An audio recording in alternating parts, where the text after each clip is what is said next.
मीठे बच्चे, जब तुम फूल बनेंगे तब ये भारत कांटों के जंगल से संपूर्ण फूलों का बगीचा बनेगा। बाबा आया है तुम्हें फूल बनाने। आज का प्रश्न, मंदिर लायक बनने के लिए किन बातों पर विशेष ध्यान देना है? उत्तर, मंदिर लायक बनना है तो चलन पर विशेष ध्यान दो। चलन बहुत मीठी और रॉयल होनी चाहिए। चलन इतना मीठापन हो जो दूसरों को उसकी महसूसता आए। अनेकों को बाप का परिचय दो। अपना कल्याण करने के लिए अच्छी रीति पुरुषार्थ कर सर्विस पर लगे रहो। आज का गीत है, बदल जाए दुनिया न बदलेंगे हम। ओम शांति। रूहानी बच्चे जानते हैं कि बाप ब्रह्मा द्वारा समझा रहे हैं। ब्रह्मा के रथ द्वारा ही समझाते रहते हैं। हम ये प्रतिज्ञा करते हैं कि श्रीमत पर हम इस भारत की भूमि को पतित से पावन बनाएंगे। भारत खास और दुनिया आम, सबको हम पतित से पावन बनने का रास्ता बताते हैं। इतने ख्यालात हर एक को अपनी बुद्धि में रखना है। बाप कहते हैं, ड्रामा अनुसार जब तुम फूल बन जाएंगे और जब समय आ जाएगा तो संपूर्ण बगीचा बन जाएगा। भगवान भी निराकार को कहा जाता है, माली भी निराकार को कहा जाता है, साकार को नहीं। माली भी आत्मा है, न कि शरीर। भगवान भी आत्मा है। बाप समझाएंगे तो जरूर शरीर द्वारा न, शरीर के साथ ही उनको माली भगवान कहा जाता है, जो इस विश्व को फूलों का बगीचा बनाते हैं। बगीचा था जहां ये देवता रहते थे, वहां कोई दुख नहीं था। यहाँ इस कांटों के जंगल में तो दुख है। रावण का राज्य है, कांटों का जंगल है। फट से कोई फूल नहीं बनते। देवताओं के आगे जाकर गाते भी हैं कि हम जन्म जन्मांतर के पापी हैं, अजामिल हैं। ऐसी प्रार्थना करते हैं, अब आकर हमको पुण्य आत्मा बनाओ। समझते हैं अभी हम पाप आत्मा हैं, कोई समय पुण्य आत्मा थे। अभी इस दुनिया में पुण्य आत्माओं के सिर्फ चित्र हैं, राजधानी के हेड्स के चित्र हैं, और उन्हों को ऐसा बनाने वाला निराकार है शिव, उनका चित्र है बस, और कोई चित्र है नहीं। इसमें भी शिव का तो बड़ा लिंग बना देते हैं। कहते भी हैं कि आत्मा स्टार मिसल है, तो जरूर बाप भी ऐसा होगा ना, परंतु उनकी पूरी पहचान नहीं है। इन लक्ष्मी नारायण का विश्व में राज्य था। इनके लिए कहां भी कोई गलाने की बात नहीं लिखते। बाकी कृष्ण को कब द्वापर में कब कहां ले जाते। लक्ष्मी नारायण के लिए सब कहेंगे स्वर्ग के मालिक थे, यह है तुम्हारी एम ऑब्जेक्ट। राधे कृष्ण कौन है? मनुष्य बेचारे एकदम मूंझे हुए हैं, कुछ नहीं समझते। जो बाप द्वारा समझते हैं वो समझाने लायक भी बनते हैं, नहीं तो लायक बन नहीं सकते, दैवी गुण धारण कर नहीं सकते। भल कितना भी समझाओ, परंतु ड्रामा अनुसार ऐसा होना ही है। तुम अभी खुद समझते हो, हम सब बच्चे बाप की सीमत पर भारत की रूहानी सर्विस करते हैं, अपने ही तन मन धन से। प्रदर्शनी अथवा म्यूजियम आदि में पूछते हैं, तुम भारत की क्या सेवा करते हो? तुम जानते हो हम भारत की बहुत अच्छी सर्विस करते हैं। जंगल से बगीचा बना रहे हैं। सतयुग है गार्डन, यह है कांटों का जंगल। एक दो को दुख देते रहते हैं, यह तुम अच्छी रीति समझा सकते हो। लक्ष्मी नारायण का चित्र भी बहुत अच्छा बनाना चाहिए। मंदिरों में बहुत खूबसूरत चित्र बनाते हैं, कहां गोरा कहां सांवरा चित्र बनाते। उनका क्या राज है यह भी समझते नहीं। तुम बच्चों को अब यह सारा ज्ञान है। बाप कहते हैं, मैं आकर सबको मंदिर लायक बनाता हूं, परंतु सब मंदिर लायक नहीं बनते हैं। प्रजा को तो मंदिर लायक नहीं कहेंगे ना। प्रजा उन्हों की होगी जो पुरुषार्थ कर बहुत सर्विस करते हैं। तुम बच्चों को रूहानी सोशल सर्विस भी करनी है। इस सेवा में अपना जीवन सफल करना है। चलन भी बहुत मीठी सुंदर होनी चाहिए। जो औरों को भी मीठेपन से समझा सके। खुद ही कांटा होगा तो किसको फूल कैसे बनाएंगे? उनका तीर पूरा लगेगा नहीं। बाप को याद नहीं करते होंगे तो तीर कैसे लगेगा? अपने कल्याण के लिए अच्छी रीति पुरुषार्थ कर सर्विस में लगे रहो। बाप भी सर्विस पर है ना, तुम बच्चे भी दिन रात सर्विस पर रहो। दूसरी बात समझाते हैं, शिव जयंती पर बहुत बच्चे तारे भेज देते हैं। उनमें भी ऐसी लिखत लिखनी चाहिए जो वो तारे किसको भी दिखाएं तो समझ जाएं। आगे के लिए क्या करना है उसका पुरुषार्थ किया जाता है। सेमिनार भी इसलिए करते हैं कि क्या क्या सर्विस करें जो बहुतों को बाप का परिचय मिले। तारे ढेर रखिए, इनसे बहुत काम ले सकते हो। एड्रेस डालते हैं, शिव बाबा केयर ऑफ ब्रह्मा। प्रजापिता ब्रह्मा भी है और रूहानी पिता वह जिस्मानी, उनसे जिस्मानी रचना रची जाती है। बाप है मनुष्य सृष्टि का रचता। कैसे रचना रचते हैं यह दुनिया भर में कोई नहीं जानते। बाप ब्रह्मा द्वारा अब नई रचना रच रहे हैं। ब्राह्मण है चोटी, पहले पहले ब्राह्मण जरूर चाहिए। विराट रूप की है यह चोटी। ब्राह्मण देवता क्षत्रिय वैश्य शूद्र, पहले शूद्र तो नहीं हो सकते। बाप ब्रह्मा द्वारा ब्राह्मण रचते हैं। शूद्र कैसे और किस द्वारा रचेंगे तुम बच्चे जानते हो। कैसे नई रचना रचते हैं, ये अडॉप्शन है बाप की। कल्प कल्प बाप आकर शूद्र से ब्राह्मण बनाते हैं, फिर ब्राह्मण से देवता बनाते हैं। ब्राह्मणों की सर्विस बहुत ऊंची है। वह ब्राह्मण लोग खुद ही पवित्र नहीं है तो दूसरे को पवित्र कैसे बनाएंगे?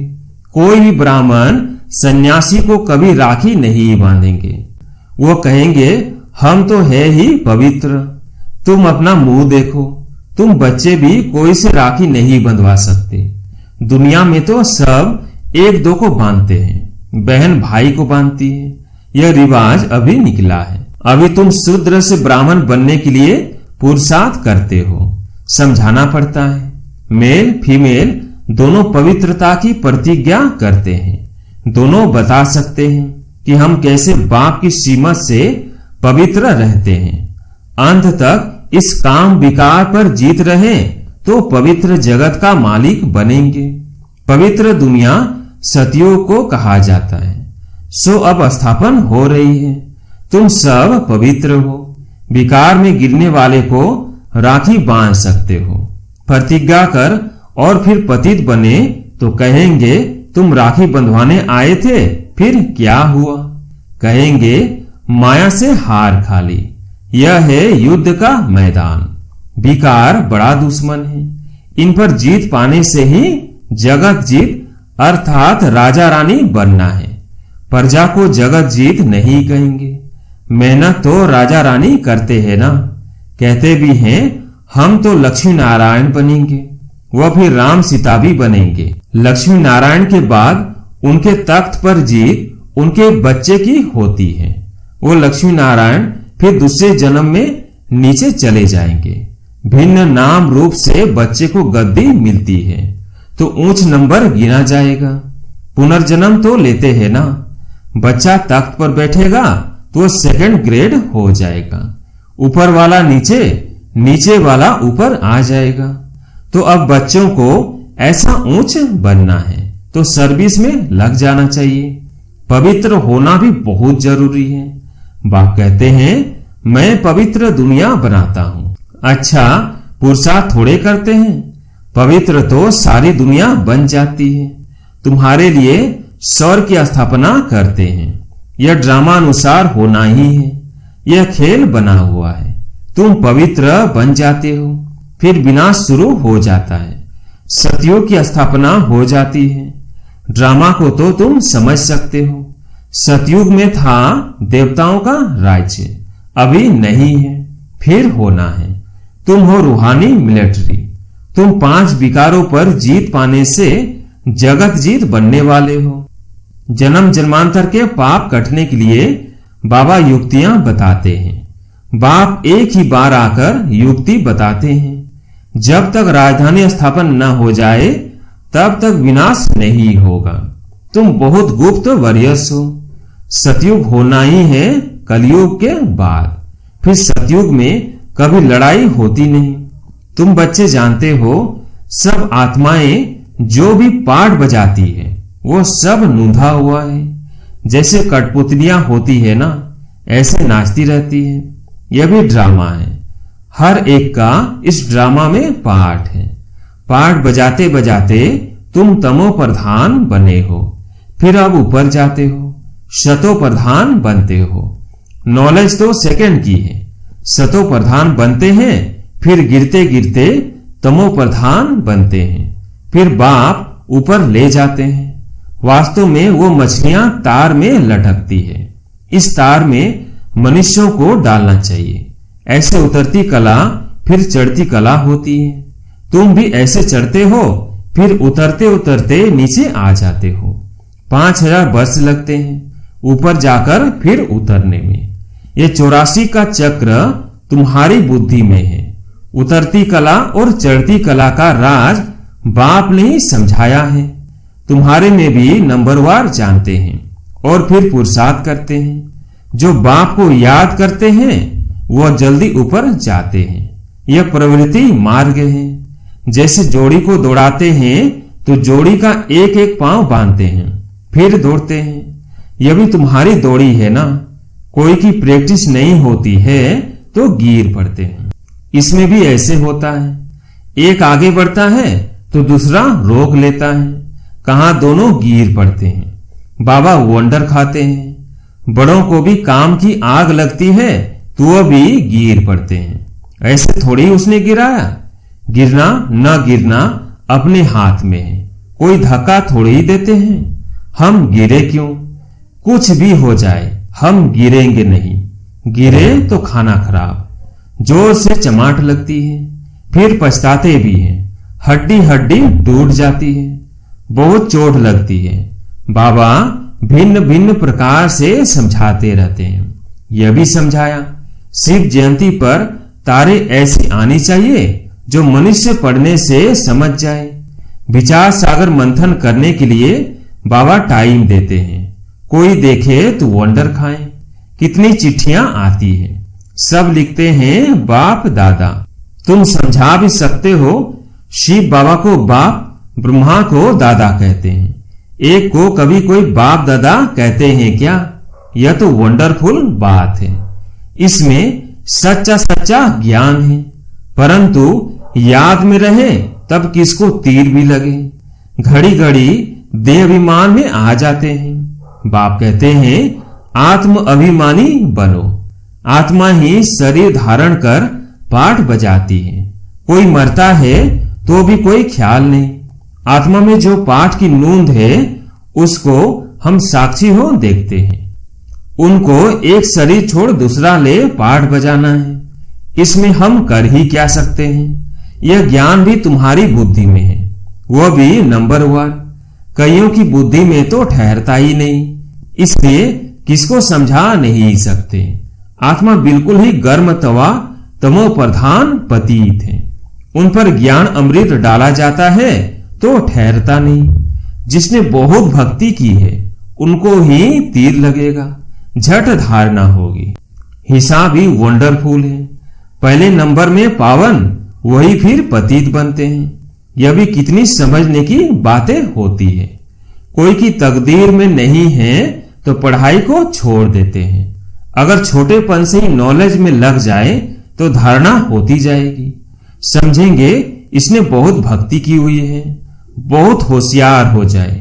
क्योंकि आर्गन से बड़े होने से फिर समझ भी जास्ती आती है। जिस्मानी रूहानी दोनों तरफ अटेंशन देने से फिर वो असर निकल जाता है। यह है ईश्वरीय पढ़ाई। फर्क है ना, परंतु जब वो लगन भी लगे ना। अच्छा, मीठे मीठे सिकिलते बच्चों प्रति माता पिता बाप दादा का याद प्यार और गुड मॉर्निंग। रूहानी बाप की रूहानी बच्चों को नमस्ते। हम रूहानी बच्चों की रूहानी बाप दादा को याद प्यार गुड मॉर्निंग नमस्ते नमस्ते। धारणा के लिए मुख्य सार। पहला, रूहानी मिलिट्री बन 5 विकारों पर जीत पानी है।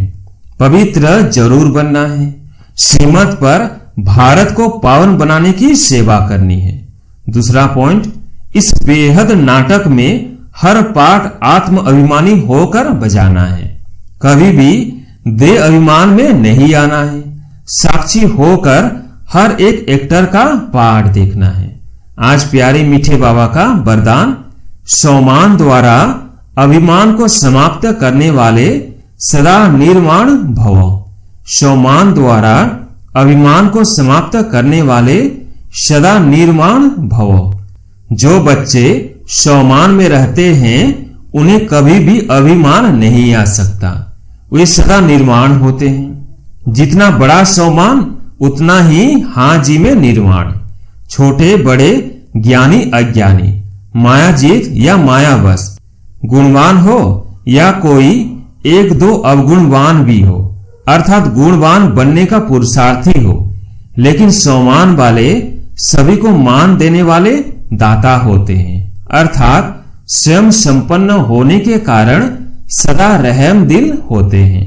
आज का स्लोगन, स्नेह ही सहज याद का साधन है, इसलिए सदा स्नेही रहना और स्नेही बनाना।